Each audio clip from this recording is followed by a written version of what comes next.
자, 너는 7 안식년을 계수할지니 이는 7년이 7번인즉 안식년 7번 동안 49년이라.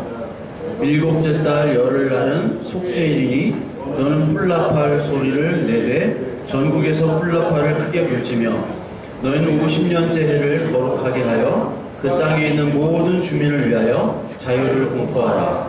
이 해는 너희에게 희년이니 너희는 각각 자기의 소유지로 돌아가며 각각 자기의 가족에게로 돌아갈지니 그 50년째 해는 너희의 희년이니 너희는 파종하지 말며 스스로 난 것을 거두지 말며 가꾸지 아니한 포도를 거두지 말라. 이는 희년이니 너희에게 거룩함이니라. 너희는 밭의 소출을 먹으리라. 우리 13절 한번 읽겠습니다. 이 희년에는 너희가 각기 자기의 소유지로 돌아갈지니라. 23절 토지를 영구히 팔지 말 것은 토지는 다 내 것임이리라. 너희는 거류민이요 동거하는 자로서 나와 함께 있느니라. 자, 54절 55절 한번 볼게요. 54, 55.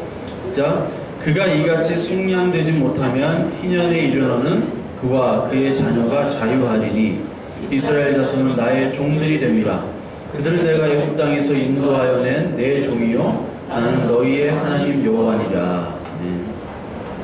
지난 시간에 이 안식년, 희년 우리 배웠죠. 희년이라는 뜻이 여러분 요벨이라고 순양의 나팔이라고 그랬죠. 나팔. 그래서 대속죄일 대사장이 1년에 한 번 들어간다고 그랬죠. 한 번 들어가는 때 나팔을 부는 거예요. 나팔을 분다는 게 우리가 가장 많이 아는 뜻이 어떤 때 나팔을 붑니까? 예수님의 재림 때 나팔을 불잖아요. 예수님의 재림 때는 모든 게 해결된다는 거예요. 기쁨으로. 기쁨의 희년. 그래서 모든 부채가 다 탕감되는 거예요. 모든 부채가. 탕감되는 거, 그동안 빚졌던 것, 그동안 자기 잘못이든 아니면은 사회 구조적으로 어떤 탐관오리가 착복을 했든 모든 이유에 있어서 모든 소유가 다시 원래의 주인으로 돌아간다는 겁니다. 이게 희년이에요. 그래서 우리가 희년을 기다리는 것은 바로 뭐냐면 우리가 어떤 이 땅 팔아먹은 거 얘기 아니에요. 땅 팔아먹은 거. 우리가 어떤 땅을 팔아먹었다고 그랬어요? 아담이라는 우리 인간의 존재가 에덴이라는 기쁨의 땅을 팔아먹은 거 아니에요. 그렇잖아요. 그걸 얘기했죠. 그 기쁨을 팔아먹은 우리들, 그 죄의 값들을 다 누가 청산해 주셨어요? 예수 그리스도께서 청산해 주셨다는 거. 그것을 지금 희년을 얘기하고 있습니다. 그래서 오늘 그 희년이 선포되게 되면 예전에 우리가 채무 증서 있죠. 돈을 꾸고 빌리면은 채무 증서가 있잖아요. 여기도 이 땅을 자기가 잘못을 했든 아니면은 어떠한 이유에든 땅을 가지고 있거나 재산을 가지고 있다가 그것을 해결하지 못해서 남의 종으로 들어가게 되는 거예요. 빚이라는 게 뭡니까? 빚이라는 게 결국은 채권이거든. 채권 채무 관계가 되는 거잖아요. 그게 굉장히 무서운 거잖아요. 그 빚을 질 때는 꼭 증서를 쓰죠. 근데 그 증서가 이제 없어지는 게 희년이니까 채무자에게는 기쁜 소식이지만 채권자에게는 그게 배드 뉴스라고 그랬잖아요. 그래서 우리 말씀에 보면은 골로새 2장 14절부터 17절에 이런 말씀이 있습니다. 하나님께서는 우리에게 불리한 조물들이 들어있는 빈 문서를 지워버리시고, 빈 문서라고 정확하게 나와요. 빈 문서를 지워버리시고 그것을 십자가에 못 박으셔서, 언약의 십자가에 못 박으셔서 우리 가운데서 제거해 버리셨습니다. 그리고 모든 통치자들과 권력자들의 무장을 해제시키시고 그들을 그리스도의 개선 행진에 포로로 내세우셔서 무사람의 구경거리로 삼으셨습니다. 그러므로 먹고 마시는 일이나 명절이나 초승달 축제나 안식일 문제로 아무도 여러분을 심판하지 못하게 하십시오. 이런 것은 장차 올 것들의 그림자일 뿐이요 그 실체는 그리스도에게 있습니다. 우리가 말씀 많이 배웠죠. 실체와 그림자. 그런데 그 앞에 문장이 바로 뭐냐면 빈 문서를 십자가에서 다 사라지게 하셨다는 거예요. 오늘 빚진 자가 안 왔네. 아, 온다고 그랬는데. 구속자. 내가 빼왔잖아. 이번 주에 내가 빼왔잖아. 빵에서. 그러니까 내가 고엘이 되는 거예요, 내가. 내가 구속자가 되는 거잖아요. 우리 쟈니는 그걸 바로 알 텐데, 복음을 바로 깨달았어. 내가 기업 물을 자도 아닌데, 내가 가까운 친족이 아닌데, 빼오게 된 거잖아요. 예수님도 마찬가지죠. 우리가 가장 가까운 친족들, 가장 가까운 능력자라도 이거를 빚을 청산을 못해요. 왜? 죄의 빚, 사망의 빚이기 때문에. 죄인이 죄인을 구원을 못하잖아요. 죄인이 죄인을. 인간이 인간을 구원을 못한다고. 그러니까 아무 상관없는 예수 그리스도께서 멜기세덱의 반차로 오셨다고 그랬죠, 지난주에. 멜기세덱의 순서. 멜기세덱은 아무런 레위 지파도 아니고 유다 지파로 오셨잖아요, 예수님께서는. 근데 멜기세덱도 이 아론의 지파, 레위 지파가 아니에요. 그냥 갑자기 나타났다 갑자기 사라진 분이에요. 예수님이 갑자기 나타났다 갑자기 사라지셨어요. 우리를 구원하시고 바로 사라지신 거야. 그러니까 그거에 의미가 있거든. 여기에 모든 채무증서가 다 사라졌다라는 거예요. 그것이 기쁜 거죠. 그래서 우리는 원래 죄와 사망의 포로였습니다. 그게 이제 사탄이라는 것의 역할이에요. 사탄. 하나님이 사탄을 쓰시지만 너는 죄인이야, 너는 사망자야 라고 사탄을 통해서 일을 하신 거지. 선악을 알게 하는 열매를 먹게 하신 후에. 그래서 예수님께서 오셔서 뭘 하시느냐, 이 빈문서를 지워버리시는데, 마가복음 3장 26절에 보면 사탄이 스스로에게 반란을 일으켜서 갈라지면 버틸 수 없고 끝장이 난다. 참 해석이 이게 세번역인데 끝장나는 해석이죠. 이게 먼저 힘센 사람을 묶어놓지 않고서는 아무도 그 사람이 집에 들어가서 세간을 털어갈 수 없다. 묶어놓은 뒤에야 그 집을 털어갈 것이다. 내가 진정으로 너에게 말한다. 사람들이 짓는 모든 죄와 그들이 하는 어떤 비방도 용서를 받을 것이다. 자, 모든 죄와 그들이 하는 어떤 비방도, 이게 빚이에요. 우리의 모든 빚, 잘못, 개인적인 잘못의 빚도 다 모든 게 용서를 해주신대요. 그런데 어떻게 하시냐? 이게 힘센 사람을 묶어놓지 않고서는, 이 말은 뭐냐면, 힘센 사람이 뭐냐면 사탄을 얘기하는 겁니다. 그러니까 하나님 사탄을 이용하시지만 그 사탄을 잡아놓고서 거기서 사실 예수 그리스도는 협박을 하는 거예요. 너 얘네들한테 빈 문서 있지. 그걸 가지고 얘네들을 노예로 잡아놓고 있지. 그러니까 그 주인을 갖다가 묶어놓고서 빈 문서 없애 라고 얘기한 다음에 그 사람들을 데리고 나가는 겁니다. 즉 예수 그리스도께서는 창세기 3장 15절에 그 사탄의 뱀의 머리를 해한다고 그랬죠. 가장 강한, 그러니까 우리가 이렇게 포로로 잡혀있는 집이 있는 거예요. 거기에 사탄이 주인이고. 그래서 그 사탄의 머리를 해한 다음에, 묶어놓은 다음에 그 사람들을 빼내는 겁니다. 그 말을 바로 이 비유로 하신 거예요. 이 비유로. 예수님께서는 전혀 지불 능력이 없는 자를 대신해서 우리를 위해서 죽으신 거죠. 그리고 우리를 노예에서 우리를 아들로 삼아주시는 그 이야기를 성경에서는 쭉 하고 있습니다. 그것이 고엘이잖아요. 고엘. 그러니까 여러분들이 지금 이걸 들어야 될 사람이 안 왔어 지금. 전화로는 온다고 했는데 아마 늦게 올 거예요. 늦게라도. 자기가 전혀 채무에 그 지불 능력이 없어요. 없는데 아무도 도와주지 않는데 누가 도와줘야 돼요? 가장 가까운 친척이 도와주는데 아무도 안 도와줘요. 도와줄 수가 없다고. 예수 그리스도께서만이 고엘로 친척으로 오신 거예요. 그것이 희년입니다. 그래서 그 전까지의 모든 채무, 모든 죄, 그들이 어떤 비방도 용서받는 거죠. 50년째 되는 희년에는 다 모든 빚이 다 청산되고 노예가 다시 자유인으로 다시 복귀가 되는 겁니다. 그런데 이때 요 희년만을 노리는 인간들이 있어요. 또 49년째 허랑방탕하게 예수님께서 오시니까, 예수님께서 다 청산해 주시니까 49년째 되는 해야. 그러니까 막 쓰고 막 하고 막 지멋대로 살다가 노예로 잠깐 살면 되잖아. 안 그래요? 잠깐 살면 되잖아요. 제가 예전에 런던에 있을 때 어떤 사건이 있었냐면, 거기 외국은 체크를 발행하잖아요. 수표를. 은행 계좌를 하면요, 수표 체크를 이만큼 줍니다. 자기가 써서 자기가 발행하는 거예요, 수표를.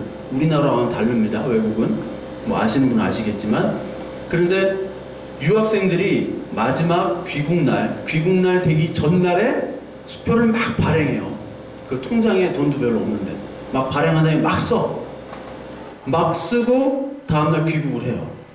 그럼 원래 이 조회가 한 3일 걸려요. 체크 수표를 한 다음에 그게 돈 찾아야 되는데, 외국은 이제 조금 뭐 우리나라처럼 빨리빨리 전산이 되지 않아요. 지금도 마찬가지지만 영국도 그렇고 독일도 그렇고 아주 답답해요, 은행 시스템이. 그런데 없는 돈을 막 쓰고 가니까 나중에 이제 영국으로는 입국은 못해, 범죄자니까. 그런 사건들이 엄청나게 많았어요. 그래서 한국 유학생이라면은 일단 비자가 안 나오는 거야. 비자가 웬만큼 돈이 있지 않고서는. 응? 왜냐면 마지막이니까 마음대로 하자. 여러분 데살로니카 후서 3장 10절에 보면 데살로니카 전후서가 원래 재림을 많이 나타내는 거예요. 재림을. 여기 한번 봅시다. 우리가 너희와 함께 있을 때에도 너희에게 명하기를 누구든지 일하기 싫어하거든 먹지도 말게 하라. 일하지 않는 사람 먹지도 말라. 유명한 말씀이죠. 돈 없으면 쓰지도 말라. 돈 없으면 빚내지 말라. 이것도 좀 추가하고 싶어. 우리가 돈 없으면 쓰지 마야죠. 10만원 벌면 10만원 내에 써야지. 왜 빚을 져? 쓸 수 있어요. 우리가 들은즉 너희 가운데 게으르게 행하여 도무지 일하지 아니하고 일을 만들기만 하는 자들이 있다 하니. 일을 만들기만 하는 사람이 있어. 이런 자들에게 우리가 명하고 주 예수 그리스도 안에서 권하기를 조용히 일하여 자기 양식을 먹으라. 그런 사람이 있잖아요. 여러분 소설가 박범신 씨, 여기 논산에 살잖아. 그 박범신 씨가 소금이라는 그 소설 중에 빨대라는 단어를 많이 써요. 빨대가 뭐냐면 아버지 세대, 어머니 세대는 빨대예요. 자식들의 빨대. 자식들은 엄마 아빠한테 빨대를 꽂아서 쭉쭉 빨아먹어요. 거기 보면은 아버지는 노가다판에서 막 일을 하고 중간에 쉬는 시간에 믹스커피를 마시는데, 아들은 돈 한 푼 안 벌면서 아들 딸들은 별다방 5,000원짜리 커피 먹으면서 막 애플, 아이패드, 뭐 맥북 해가지고 막 이거 검색하고 치고 그러면서 신세 한탄하고. 왜 우리 때는 취직이 안 되는가? 그거를 적나라하게 보여주고 있어요. 아버지, 어머니 세대를 빨대 쪽쪽 빨아먹는. 근데 그 자식 세대들이 과연 지금 어느 정도 노력하고 어느 정도 절박함으로 지금 살아가고 있는가? 그렇지 않다는 거 보여주는 거거든요. 우리가 여기서도 마찬가지입니다. 우리가 지금 마지막 때, 늘 마지막 때예요. 우리는 예수님이 재림을 기다리는 그때 우리는 과연 어떻게 살고 있는가? 우리가 뭐 복음이라고 말하고 진리라고 말하고 우리가 말씀을 깨닫고 막 그러잖아요.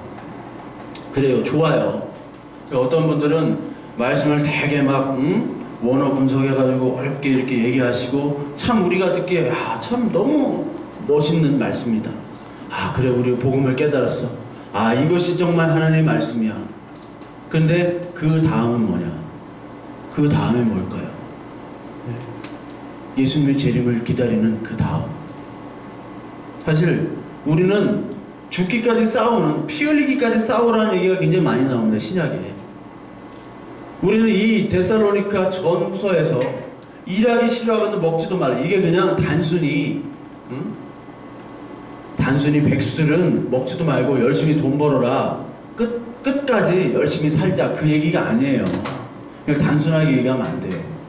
일하기 싫거든 먹지가 말라. 하나님의 은혜예요. 이게 사실 하나님의 은혜를 하나님의 일하심을 받기 싫어하는 자.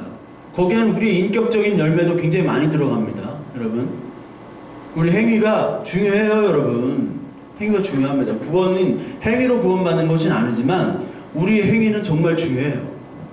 믿는 자가 어떻게 그럴 수 있겠습니까? 예? 믿는 자가, 그건 하나님의 은혜, 하나님 나라가 임하지 않은 거거든. 사실은 싫어하거든. 먹지도 말라.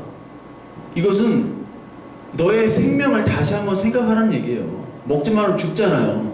네가 정말 살아있는 자인지, 정말 하나님 안에서 죽어있는 자인지 살아있는 자인지 한번 보라는 거예요. 하나님의 은혜 앞에서 재림을 기다리는 자들에게. 그걸 우리가 지금 이 시대에 봐야 되는 겁니다. 그런데 구약시대에도 이 백성들이 그렇게 하진 않았어요.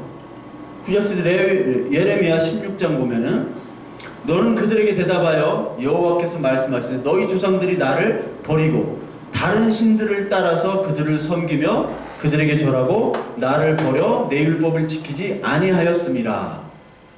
너희가 너희 조상들보다 더 악을 행하였도다. 보라, 너희가 각기 악한 마음의 완악함을 따라 행하고 나에게 순종하지 아니하였으므로 내가 너희를 이 땅에서 쫓아내어 너희와 너희 조상들이 알지 못하던 땅에 이르게 할 것이라.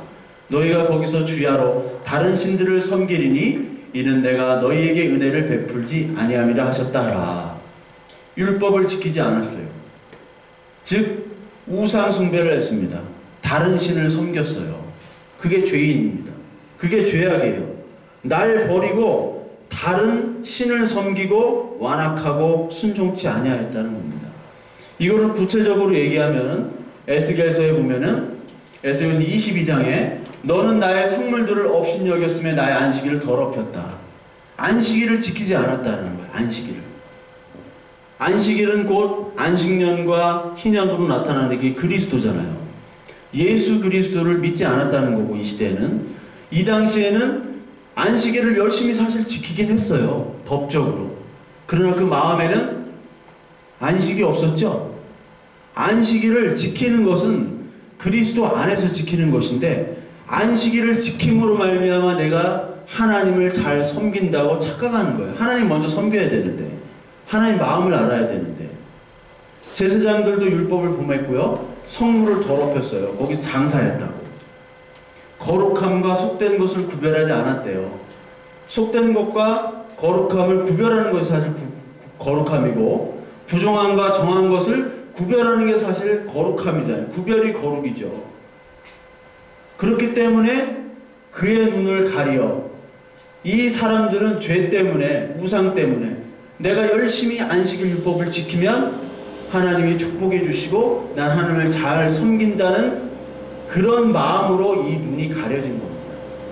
그러니까 나의 안식을 보지 못하고 네가 어떠한 율법을 지킴으로, 그 안식일을 지킴으로 말미암아 너의 의가 곧 하나님이 되는 거예요. 그러면 곧 하나님이 더럽혀지는 거고 하나님이 모욕당하는 것이죠. 그러니까 안식일날 가장 많은 모욕을 당한 거예요, 하나님은. 그래서 말라기서 1장에 보면은 성전문을 좀 닫을 사람이 있으면 좀 닫아라 라고 얘기했잖아요. 사실 이 시간에 저도 그렇고 여러분도 그렇고 많은 교회들이 가장 많은 우상 숭배를 하는 날인지도 몰라요.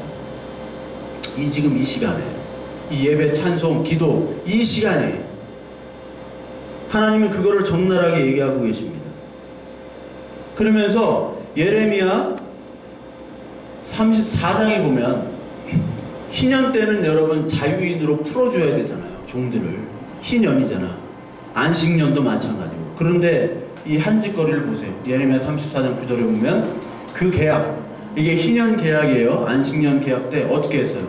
각기 히브리 남녀 노비를 놓아 자유롭게 하고 그의 동족 유다인을 종으로 삼지 못하게 한 것이 이 계약이잖아요. 우리 희년이. 그게 예수님의 일이잖아요. 그런데 이 계약에 가담한 고관들과 모든 백성이 각기 노비를 자유롭게 일단 해놨어. 그리고 다시는 종을 삼지 말라 하는 말을 듣고 순복하여 놓았더니 후에 그들의 뜻이 변했대요. 우리가 예수 그리스도를 만난 다음에 우리가 믿은 것 같았어. 근데 사실은 믿지 않은 거예요. 우리의 뜻이 앞서고 우리의 주장이 앞서서 변하게 됐죠. 자유를 주었던 노비를 끌어다가 복종시켜 다시 노비로 삼았더라. 이게 신약에서는 율법을 열심히 잘 지키는 사람들로부터 예수 그리스도께서 오셔서 율법의 문서를 다 없애셨죠. 그래서 그 돌조각, 그 모세가 받았던 십계명 돌판이 깨지고 이제 예레미야 31장 31절부터 33절까지 새 언약이라는 내 마음, 우리의 마음 속에 이 율법의 조문들이 새겨지잖아요. 그리스도로 말미암아. 이게 이해가 되세요? 그러니까 우리는 지금 율법이 이 히브리 율법을 지킬 필요가 없는 거예요. 지킬 필요가 없지. 왜? 하나님의 나라가 그 율법의 완성이 우리 그리스도로 말미암아 다 이 마음 속에 전해졌기 때문에 이제는 율법이 필요가 없는 거예요. 완성이 됐기 때문에. 그런데 다시 노비로 삼는 것은 바로 뭐냐면 율법을 다시 강조하는 거예요. 여러분, 율법을. 그래서 바울은 이것과 계속 싸운 겁니다. 왜 다시 종의 노비로 다시 율법의 종으로 삼게 하느냐. 유대인과 싸운 거예요. 바울은 유대인과 싸웠잖아요. 유대인 뭐와 싸웠어요? 유대인 율법주의자들과 싸운 거잖아요. 예수 그리스도를 만나면 해방이 됐는데 다시 율법을 지켜야 된다 하는 사람들과 싸운 겁니다. 너희 형제 히브리 사람이 내게 팔려왔거든. 너희는 7년 되는 해 그를 놓아주는 것이 안식년이죠. 7년째는 다 놓아줘야 돼요. 종들을. 6년 동안 너를 섬긴즉 너와 자유롭게 할지니라 하였으나 너희 손조가 내게 순종하지 아니하였으며 귀를 기울이지도 아니하였느니라. 너희가 돌이켜 내 마음을 더럽히고 각기 너와 그들의 마음대로 자유롭게 하였던 노비를 끌어다가 다시 복종시켰어요. 노비로.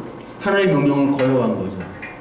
자유인으로 하나님이 택하게 하셨는데 그 자유인을 갖다가 종으로 다시 삼은 것이 가장 큰 죄인입니다. 이건 하나님의 사역을 거부한 거예요. 예수 그리스도의 사역을. 그러니까 우리가 지금의 입장에서 볼 때는 우리가 복음을 알고 예수 그리스도의 말씀을 하나님 나라를 깨닫게 되면은 그럼에도 불구하고 이걸 지키면 하나님이 더 축복 주시고 이걸 지켜야지만이 너는 구원을 받고 뭐 방언을 해야지 너는 믿는 사람이다. 뭘 해야지 된다. 뭐 해야 된다. 이렇게 하는 것들은 다 바로 하나님을 복종하지 않고 우리를 노비로 삼게 하는 겁니다. 여기서 또 오해하시면 안 돼요. 그러면 다 하지 말아라. 응? 그냥 마음대로 하냐. 그러면 안 된다는 거야. 데살로니가 후서 3장에 나왔잖아요. 우리의 인격의 모습, 우리의 율법들은 그리스도 안에서 말씀으로 이루어졌지만 그 말씀이 우리의 인격까지 자라나야 되는 거죠. 그러므로 구약의 율법들이 사실 우리 현대에서도 필요합니다. 유대인 율법이 아니라 필요한 거예요. 자, 예레미야 34장 17절에 보면은 이런 말이 있어요. 여러분, 여기 보면은 여호와의 말씀이니라 내가 너희를 세계 여러 나라 가운데 흩어지게 할 것이며. 왜냐하면 안식년과 희년을 지키지 않았어요. 이 사람들은. 안식년과 희년에는 파종도 하지 않아야 되잖아요. 심지도 않아야 돼요. 왜? 그때 하나님이 그 전에 모든 것들을 다 넘치게 주시는 거거든. 믿음으로 그걸 파종하지 않아야 돼요. 그런데도 파종도 하고 종도 풀어주지 않았어요. 뭐 때문에? 자기 욕심 때문에. 그러니까 하나님께서 거역한 이 백성들을 세계 여러 가운데 흩어지게 할 것이며, 흩어지게 하셨죠? 디아스포라로 다 흩어지게 했잖아요. 송아지를 둘로 쪼개고 그 두 조각 사이로 지나매 내 앞에 언약을 맺었으나. 이게 언제 언약을 맺은 거예요? 처음에 창세기 15장에 나오는 아브라함이 하나님과 언약을 맺었을 때 둘이 같이 가야 되는데, 둘이 같이 가서 어겼으면은 이 짐승처럼 둘로 너 죽일 거야 이렇게 해야 되는데 하나님 혼자 가시잖아. 기억나죠? 그래서 우리는 할 수 없는 언약, 지킬 수 없는 언약을 그 예수 그리스도의 죽으심으로 말미암아 언약을 지키게 했다라는 거죠. 이 말을 시행하지 않았어요. 계약 관심도 없어요. 그러니까 이 고관들과 예루살렘 고관들, 내시들, 제사장들, 이 모든 백성들을 내가 그들의 원수의 손. 이게 원수의 손이 누구냐면 예레미야가 누구 때 행한 그 어떤 왕 때에 있냐면 시드기야 왕 때라고 있어요. 시드기야가 맨 마지막 왕이거든요. 넘기리니 그들의 시체가 공중의 새와 땅의 짐승의 먹이가 될 것이고, 이것도 계시록에 나오는 말씀이에요. 내가 유다의 시드기야 왕과 그의 고관들을 그의 원수의 손과 그의 생명을 찾는 자의 손과 너에게서 떠나간 바벨론 왕 군대의 손에 넘기리라. 바벨론에 의해서 멸망하잖아요. 바벨론 왕이 누구예요? 느부갓네살. 여호와의 말씀이니라. 여호와의 말씀이에요. 이게 변치 않는 말씀입니다. 보라, 내가 그들에게 명령하여 이 성읍에 다시 오게 하리니 그들이 이 성을 쳐서 빼앗아 불사를 것이라. 내가 유다의 성읍들을 주민이 없어 처참한 황무지가 되게 하리라. 왜 황무지가 되게 하셨는지 아세요? 하나님께서는 안식년과 그리고 안식년과 희년을 지키지 않았기 때문에, 계속 파종을 했기 때문에 이제 파종을 못하도록 하나님이 그것을 황무지로 만들게 하신 거예요. 즉 다시 말하면 억지로 이제 안식하게 하고 억지로 희년을 맺도록 하시는 겁니다. 황무지에 누가 씨를 뿌려요? 황무지에 누가 사람이 와요? 그러니까 황무지로 만들어 버리는 거예요. 황무지로. 예레미야 29장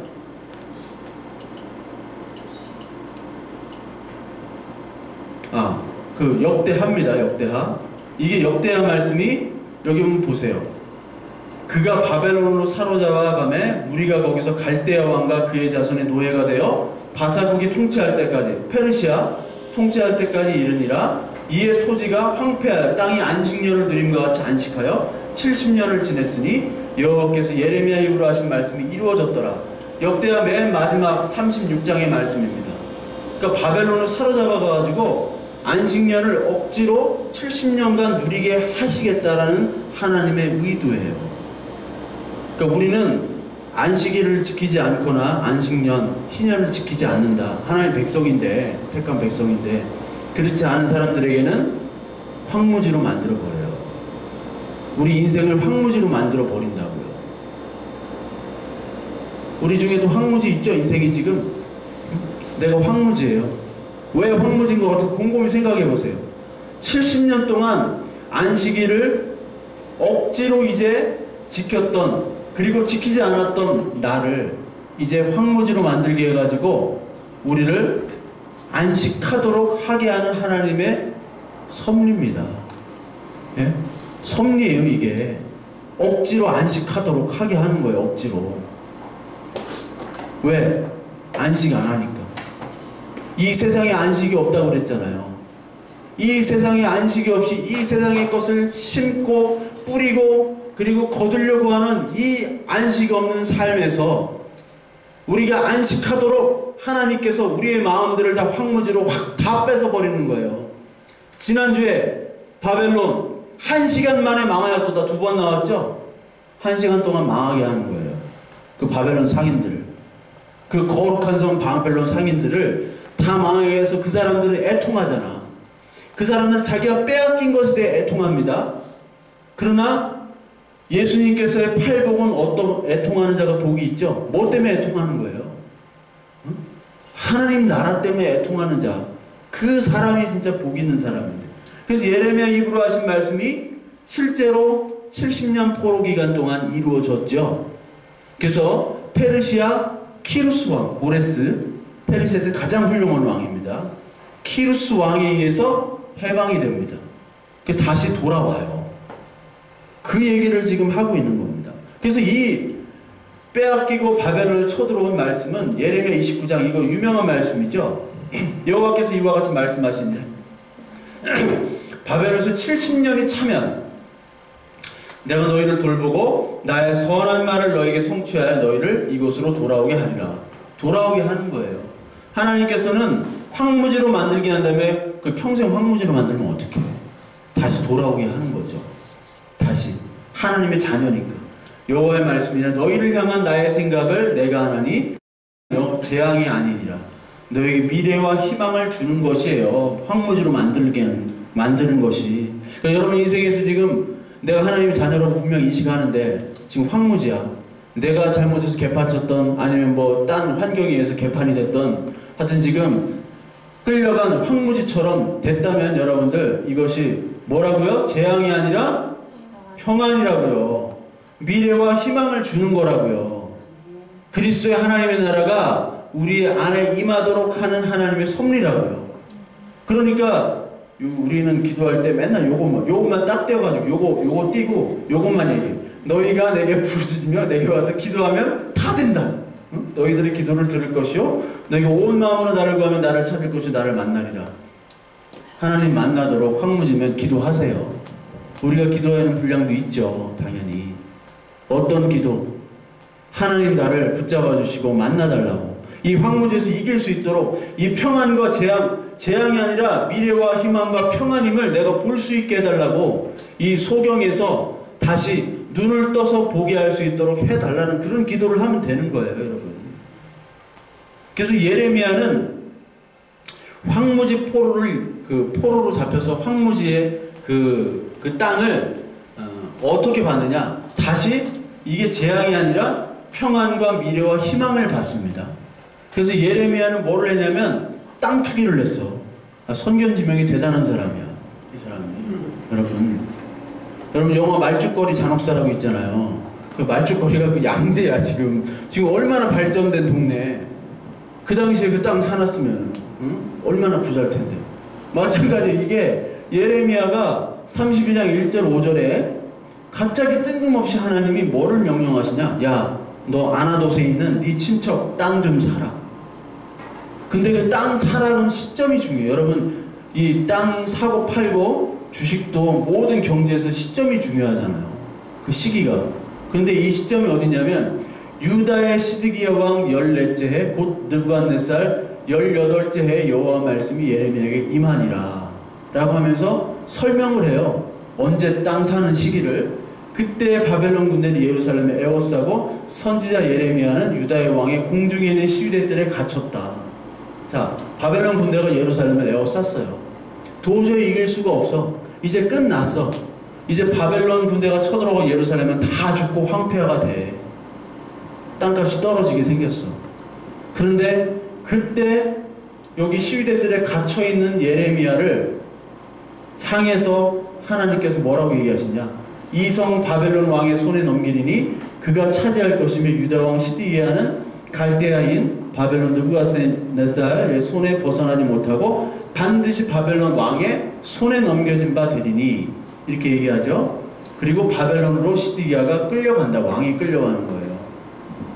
그리고 시드기야는 내가 돌볼 때까지 거기에 있으리라. 여호와께서 이와 같이 말씀하시니라. 이렇게 얘기하시면서 예레미야가 이르되 여호와의 말씀이 내게 임하였느니라 이르시기를 보라 내 숙부 살룸의 아들 하나멜이 내게 와서 말하기를 너는 아나돗에 있는 내 밭을 사라. 이 기업을 물을 권리가 내게 있느니라 하리라 하시더니 그렇게 얘기하면 네가 땅을 사라라고 얘기하시는 거예요.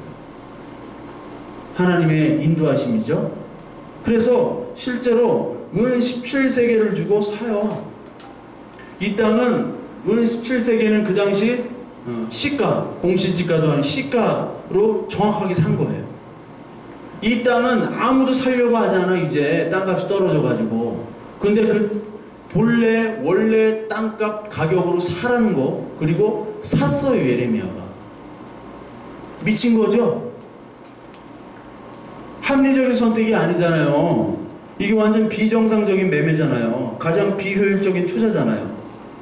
그런데 왜 샀어요? 이 땅이 황무지가 다시 어떻게 돌아와요? 하나님의 나라로 돌아오는 거예요. 다시 포로기에서 70년을 내다본 사람이에요. 70년. 우리가 땅 살려면 적어도 70년은 내다봐야 돼요. 70년은. 그런 뜻이 아니라 하나님의 나라를 소망하는 사람은 이 땅을 산다는 거예요. 자기 소유를 팔아가지고. 그래서 여기 보십시오. 마태복음 13장 44절 같이 읽겠습니다. 시작. 같이 주신 그와 같으니 사람이 이를 발견하고 숨겨두고 기뻐하며 돌아와서 자기의 소유를 다 팔아 그 밭을 사느니라. 또 천국은 마치 좋은 진주를 구하는 장사와 같으니 극히 값진 진주 하나를 발견하며 가서 자기의 소유를 다 팔아 그 진주를 사느니라. 자, 기뻐 돌아가. 그리고 자기 소유를 다 팔아. 이게 공통점이에요. 자기 소유를 다 팔아.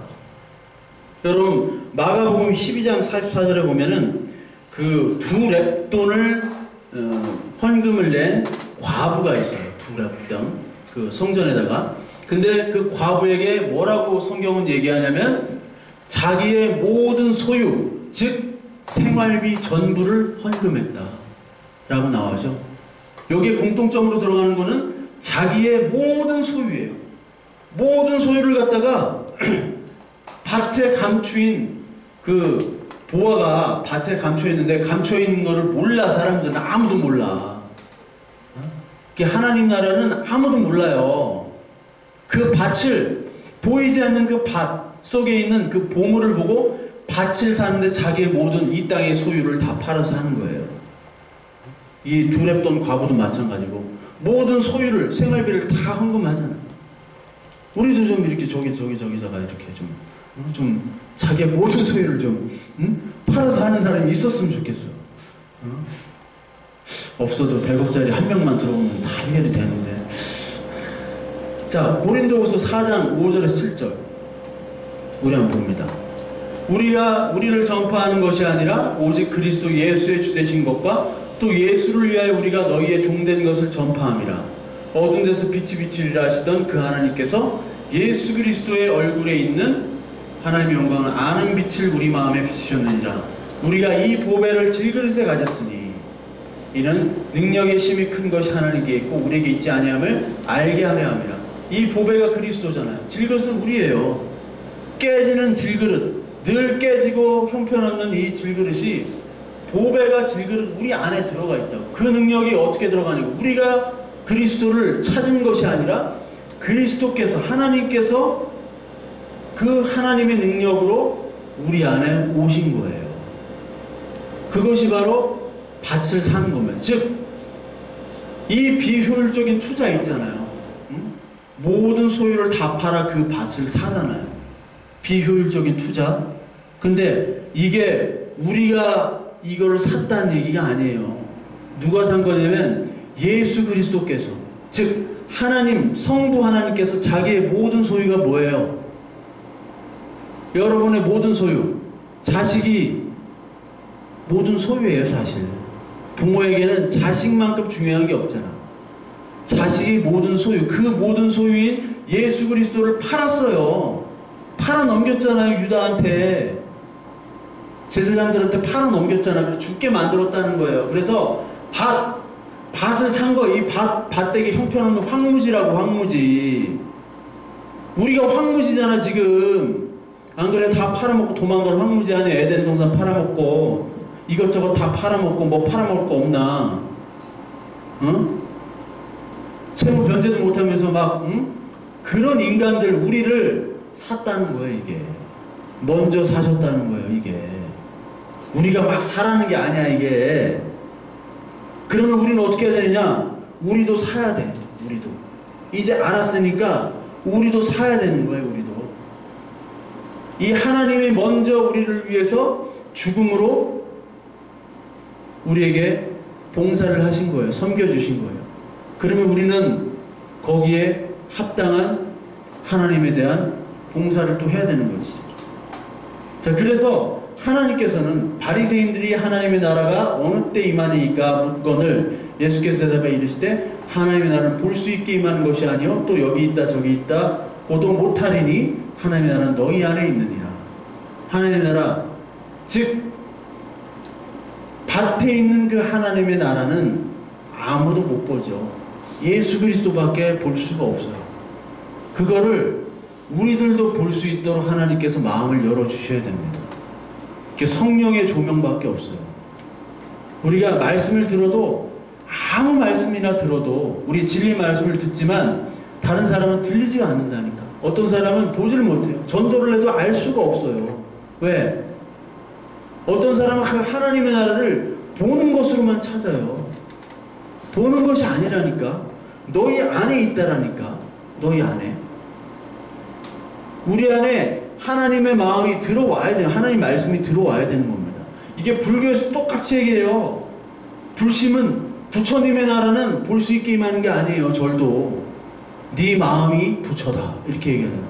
요거 가지고 맨날 부처들이, 부처가 아니라 스님들이 맨날 해석하는데, 우리가 지난 시간에 계시록 21장에 보면 새하늘과 새 땅이 하늘에서 come down이라고 그랬죠? 내려온다고 그랬죠? 그 헬라어로도 배웠잖아. come down, 내려오는 거지 우리가 올라가는 게 아니에요. 부처나 부처님의 나라는 우리가 열심히 해서 우리가 올라가는 거잖아. 근데 새하늘과 새 땅, 즉 예수 그리스도는 하늘로부터 위로부터 내려오는 거예요. 예수님께서 하늘에서 내려오셨죠?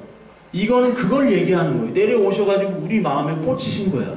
말씀을 통해서 역사하신 거야. 아, 이게 바로 예수 그리스도가 바로 우리를 구원자구나.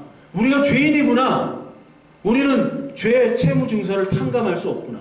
그걸 찢어버릴 수 없구나. 예수 그리스도께서만이 죽으심으로 찢고 그것을 무효화시킬 수 있는 분이구나라는 것을 말씀을 통해 성령을 조명을 통해서 우리가 깨닫게 되는 거죠. 그걸 얘기하는 거예요. 그래서 우리의 모든 소유가 다 팔려져야지만이 하나님 나를 봅니다. 어쩔 수가 없어. 그래서 부자들은 천국에 들어가기가 쉽지가 않아. 네? 들어가기가 쉽지가 않아요. 자, 마태복음 19장 21절부터 24절. 그 청년 어떤 청년이냐? 부자 청년이에요. 드라마에 보면 이 재벌 2세 본부장 청년. 그 본부장이 이르되 이 모든 것을 내가 지켰었는즉 아직도 무엇이 부족하니까. 율법도 다 지켰어. 완벽한 남자야. 근데 예수께서 이르시되 내가 온전하고 잘진 데 가서 내 소유를 다 팔아. 소유가 그렇게 중요해. 소유를 다 팔아 가난한 자들에게 주라. 그래야만 하늘에서 보화가 내게 있으리라. 다 팔아서 넘겨야 돼. 그래야 하늘에서 이 보화 예수 그리스도가 하나님 나라가 우리 안에 오는 거예요. 다 팔아라. 그러니까 이 청년이 어떻게 해요? 재물이 많음으로. 재물이 없으면 고민도 안 해. 우리 고민 없잖아. 고민 있는 사람들이 없어. 그래서 다 얼굴이 좋잖아. 다 이게 막 팽팽하고 얼굴이 다들. 지난주에 마윈 50조 있는데 그게 얼굴이야. 그게 50조가 갖춰져가지고 그 만들어진 얼굴이에요. 우리는 진짜 재물이 없어서 얼굴도 좋아. 얼굴은 좀 안 좋아도 좀 재물이 많은 사람이 좀 왔으면 좋겠는 마음이 그냥 내 마음속에 있긴 하지만 하여튼 네. 이 말씀을 듣고 근심이 되죠. 예수께서 제자에게 이르시되 내가 진실로 너에게 이르노니 부자는 천국에 들어가기 어려우나. 다시 너에게 또 말씀하시는 거예요. 또 다시 낙타가 바늘기로 들어가는 것이 부자가 하나님 나라에 들어가는 것보다 쉬우니라. 부자가 그만큼 어려운 거에 자기 힘으로 하니까. 자기 힘으로 하는 사람은 다 부자예요. 요한복음 9장 38절 40절 예수께서 이르시되 내가 심판하러 이 세상에 왔으니 보지 못하는 자들은 보게 하고 보는 자들은 맹인이 되게 하려 함이라 하시니 바리새인들 중에 예수와 함께 있던 자들이 이 말씀을 듣고 이르되 우리도 맹인인가? 예수께서 이르시되 너희가 맹인이 되었더라면 죄가 없으려니와 본다고 하니 너희 죄가 그대로 있느니라. 자, 죄가 없다고 그리고 나는 본다고 한 사람들이 다 바로 부자입니다. 부자가 돈 많아서 부자가 아니에요. 돈 많은 사람도 부자지만 나는 뭘 할 수 있다, 뭐 된다, 나는 본다. 그러니까 나는 맹인이 아니다. 즉 나는 죄인이 아니에요 라고 고백하는 사람은 다 부자입니다. 가난한 자는 내가 맹인임을 고백을 해요. 그 맹인임을 고백하는 사람들은 바로 죄가 없다. 왜? 예수 그리스도께서 치료해 주시니까. 계시록 3장 17절 18절에 라오디게아 교회가 있습니다. 유명한 교회. 어떤 교회예요? 가난한 교회예요? 부자 교회예요? 부자 교회예요. 이 교회가. 많은 교회들이 막 부자 교회를 원하잖아요. 내가 말하기를 나는 부자라. 나는 부자라. 플레오시오스 에임이라고 그 헬라어는 얘기하는데 나는 부자다. 플레오시오스가 넘친다는 거예요. 플레오가 나는 넘친다. 부족한 것이 없다. 이게 부자예요. 돈이 많은 부자가 아니라 나는 부족한 게 없어. 나는 하나님이 필요치 않아. 예수 그리스도 몰라도 돼. 그게 부자예요. 하나 내 곤고한 것과 가련한 것과 가난한 것과 눈먼 것과 벌거벗은 것을 알지 못하는 거다. 알지 못하는 사람이 소경이고 이 사람들이 부자예요. 내가 너를 권하니 내게서 불로 연단하는 금을 사서 부유하게 하고 흰 옷을 입어 벌거벗은 수치를 보이지 않게 하고 안약을 사서 눈에 발라 보이게 하라. 불로 연다는 금, 이게 뭐예요? 욥기서 23장 10절에 정금같이 나오리라. 하나님 연단하신 후에는 불로 말미암아, 하나님 또 불로 많이 표시되잖아. 불은 정결하게 모든 불순물들을 태우잖아요. 태워서 금이라는 믿음을 입히는 거예요. 성막에 보면은, 증거막 거기 보면은 언약궤라는 게 있죠? 우리 가서 봤잖아. 그 언약궤가 무슨 나무로 만들어요? 조각목이라는 그 쓸모없는 아카시아 관지 뭔지 모르겠어요. 그 나무로 만든 다음에 거기다가 뭐를 입혀요? 금을 입혀요, 금을. 이 말은 뭐냐면 우리가 쓸모없는 황무지라는 거지. 거기다가 예수 그리스도를 입히는 거예요. 금하면 예수 그리스도 믿음이잖아요. 그래서 믿음이 생기는 거예요. 흰옷, 더러운 옷 우리 입고 다니는데 흰옷, 제사장이 입는 세마포 흰옷을 우리에게 입혀주신다. 그리고 안약, 소경이잖아. 우리가 소경이잖아요. 안약을 사서 발라야지 눈을 떠서 하나님의 말씀을 보게 되는 거잖아요. 그 말씀을 하고 계신 부자교회, 이게 라오디게아 교회입니다. 얼마나 부자였냐. 이게 라오디게아 교회예요. 이게 많이 보진 말고 이게 옛날에 그 라오디게아 교회 하여튼 이 원형 경기장, 아주 원형 경기장 봐요. 원형 경기장. 네? 돼지 같다고요? 네? 이게 저예요, 저. 네. 나라니 게임. 네. 이게 원형 경기장이에요. 원형 경기장 아니고 원형 극장. 이게 터키 여행 나 혼자 갈 거야. 나 혼자 갈 거야. 터키 여행 그 파무칼레라고 온천이 있어요. 클레오파트라고 모르겠던 그 위쪽으로 가면 히에라볼리라고 성경에 라오디게아 교회, 히에라폴리스 교회, 그리고 골로새 교회, 이 세 교회가 같이 뭉쳐서 그 주변에 있었어요. 더 얘기하면 길은데 하여튼 부자 교회야. 그 동네가 히에라폴리스예요. 저기는 그 바로 옆에가 라오디게아 교회고 그 동네가 굉장히 유명한 관광지고. 왜 이렇게 웃어? 관광지고 유명한 동네예요. 그러니까 그 부자들은 소유를 팔질 못하는 거예요. 누가복음 1장 49절 53절에 능하신 이가 큰 일을 내게 행하셨으니 그 이름이 거룩하게 행하시며 긍휼하심이 두려워하는 자들에게 대대로 이르는도다. 그의 팔로 힘을 보이사 마음의 생각이 교만한 자들을 흩으셨고 권세 있는 자를 그 위에서 내리치셨으며 귀천한 자를 높이셨고 줄이는 자를 좋은 것으로 배부르셨으며 부자는 빈손으로 보내셨도다. 누가복음 1장에 하는 말씀이에요. 부자는 빈손으로 보내셨대요. 비천한 자를 높이셨대. 예수 그리스도께서 비천한 자를 오셔가지고 우리를 부유한 자를 만드셨잖아요. 본인이 비천함으로. 예수 그리스도께서 모든 소유를 다 자기의 생명이잖아요. 그것을 팔아가지고 빚쟁이인 죄인인 우리를 이제 자유인으로 만드셨다는 얘기예요. 근데 부자는 빈손으로밖에 못 가요. 빈자는 좋은 것으로 배부르셨대. 좋은 것이 뭐냐? 누가복음 11장 13절 너희가 악할지라도 좋은 것을 자식에게 줄 알거든 하물며 너희 하늘 아버지께서 구하는 자에게 성령을 주시지 않겠냐. 성령을 주시는 거예요. 하나님이 주시는 겁니다. 오늘 성령을 통해서 말씀을 깨닫도록 누구에게 주시냐? 부자에게 주시지 않고 가난한 자, 황무지가 된 자에게 오늘 하나님께서 허락을 하시는 거예요. 누가복음 16장 14절 16절 바리새인들은 돈을 좋아하는 자들이래요. 돈을 좋아하는 자들. 이 돈이 그냥 돈도 돈이지만 참 의미하는 게 참 많아요. 율법도 좋아하고 명예도 좋아하고 이걸 다 돈이라는 단어로 사실 칭찬도 좋아하고 이 모든 것을 듣고 비웃건을 예수께서 이르시되 너희는 사람 앞에 스스로 옳다 하는 자들. 이 사람들이 부자죠. 이 사람들이 돈을 좋아하는 자예요.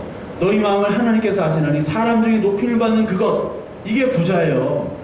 돈을 좋아한다는 건 사람에게 높임을 받고 사람 앞에 스스로 옳다고 하는 사람이 바로 돈을 좋아하는 자들이고 부자인데 그 사람들은 하나님 앞에 미움을 받는 것이래요. 여러분 미움받고 싶어요? 하나님 앞에 미움받고 부자 되고 싶은 사람?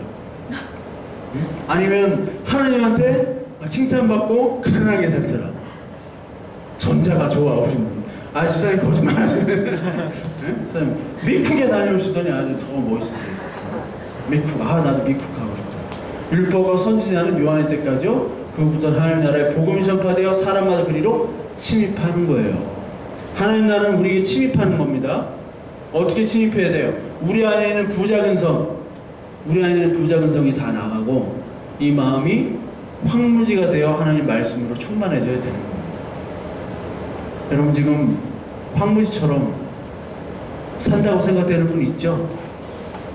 그것이 하나님의 재앙이 아니라 평안이요, 미래요, 소망이요, 기쁨입니다. 이것이 깨달아져야 돼요. 이 기쁨으로 자기의 모든 소유를 다 팔아서 하나님을 사십시오. 하나님이 우리를 먼저 사주셨죠. 이제 우리가 그 반응에 응답하세요. 응답하라 2015년. 오늘 이 시간에 하나님께서 여러분들의 마음들을 안식, 희년으로 인도하시기 위해서 여러분들 한무지로 만드셨다는 걸 깨닫고 오늘도 하나님 앞에서 하나님, 이 상황들이 재앙이 아니라 하나님이 나를 정말 거룩한 자녀로 인도하시기 위한 하나님의 놀라운 섭리군요. 내가 이것을 위해서 기도하겠습니다. 하나님의 놀라운 섭리들을 내가 정말 재앙이 아니라 하나님의 희망과 소망으로 하나님의 말씀으로 순종하겠습니다라고 고백하는 저와 여러분들 되시길 바랍니다. 오늘 한번 찬양 한번 하겠습니다. 주는 평화, 우리 찬양하고 한번 기도할게요. 주는 평화. 하나님께서 오늘 인생이 참 황무지 같지만 여러분 평안을 주시기를 원합니다. 희년의 기쁨, 그 채무증서를 다 갚아주신 우리 하나님, 오늘도 희년의 평안함과 안식의 평안함을 우리에게 허락하여 주옵소서. 우리 함께 찬양하겠습니다.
평안이 없고 안식이 없습니다. 우리 환경 때문에, 우리의 모습 때문에, 우리의 가족 때문에, 우리의 자녀 때문에, 우리의 친구 때문에, 그리고 나 때문에, 아버지 하나님, 취직 때문에, 아버지 인간의 갈등 때문에, 아버지 하나님, 우리에게 황무지를 허락하신 이 땅의 삶, 하나님께서 그 삶의 자리에서 이 말씀이 우리 마음속에 각인되기를 원합니다. 하나님에게 재앙이 아니요 평안이고 미래고 소망임을 우리가 믿을 수 없사오니 하나님의 성령으로 우리 믿게 하시고 순종케 하여 주시옵소서. 아버지, 평안, 그 희망, 희년의 그 기쁨들이 아버지 우리에게 찾아올 수 있도록 우리의 모든 소유를 팔아 예수 그리스도를 사게 하여 주옵소서. 우리를 먼저 사셨사오니 아버지 하나님, 그 사신 하나님의 크신 일에 우리가 기쁨으로 순종하며 반응할 수 있도록 아버지 우리들을 인도하시고, 우리들이 하나님 일때 기다리는 희년의 때 아버지 방종하지 않도록 아버지 하나님, 우리의 일하면서 우리의 일을 열심히 하면서 하나님의 일을 따르는 우리 되도록 우리의 마음을 늘 지켜주시옵소서. 우리 함께 한번 기도하겠습니다. 하나님, 우리의 마음들 아버지 하나님 지켜주옵소서. 오늘 예배 가운데 방종치 않게 하여 주시고, 하나님 아버지, 오늘 예수 그리스도의 말씀 복음을 들었다고 해서 우리들 아버지 하나님의 말씀을 떠나 우리 마음대로 행하지 않도록 주님 인도하여 주시옵소서. 성령의 열매, 그 인격의 열매를 맺도록 주님 우리를 붙잡아 주시옵소서. 아버지 하나님, 우리에게 허락하신 귀한 예배 가운데 우리가 우리를 위해서 기도하며 우리 서로를 위해서 기도합니다. 우리를 먼저 사주신 주님, 아버지 하나님, 우리 질그릇 같은 우리들을 먼저 사주신 주님, 먼저 십자가에 죽으신 주님, 아버지 우리를 사시기 위해서 모든 부채를 탕감하기 위해서 보혈로 오셔서 아버지 하나님 우리를 위해서 죽으신, 우리를 위해서 기꺼이 드리신 아버지 자신의 모든 소유의 생명을 들으신 예수 그리스도께서 오늘 우리 마음을 찾아오셨사오니 그것으로 기뻐하며 감사하는 그런 신앙 갖도록 주님 우리를 인도하여 주시고, 아버지 하나님 우리에게 믿음으로 반응할 수 있도록 아버지 하나님 우리를 붙잡아 주시옵소서. 아버지 미혹된 일들에 빠지지 않도록 주님 도와주시고, 아버지 하나님 우리가 다시 빚진 자로 돌아가지 않도록 아버지 우리를 인도하여 주시옵소서. 아버지 하나님, 우리들 마음에 황무지 같은 때가 많습니다. 우리의 가정 때문에, 우리의 자녀 때문에, 아버지 돈 때문에, 환경 때문에, 직장 때문에, 우리 사람 때문에 아버지 하나님 많은 마음들이 황무질 때가 많습니다. 아버지, 이 세상의 포로처럼 살아갈 때가 너무나 많습니다. 아버지 하나님, 그 포로기 속에서 하나님의 역사하심을 기억하게 하시고 70년이 된 후에 아버지 하나님 돌아오게 하신 것처럼 아버지 하나님의 마음, 아버지 하나님 인도하심, 그 황무지의 인도하심이 재앙이 아니고 평안이요 소망이요 미래임을 우리가 고백하고 아버지 하나님께 오늘도 기도합니다. 하나님의 먼 미래의 소망이 아닌 지금 이 시간 내 마음속에 하나님의 나라가 임할 수 있도록 주님 우리의 부작은 성 없애주시고, 아버지 우리의 소유들, 아버지 그것으로 세상에 만족하려고 하는 그 모든 소유들이 주님 나라 앞에서 사라지기를 원합니다. 주님 나라 앞에서는 아버지 하나님 아무것도 귀한 것이 없음을 우리 마음에 고백하며 원합니다. 아버지 하나님 고백하게 하여 주시옵소서.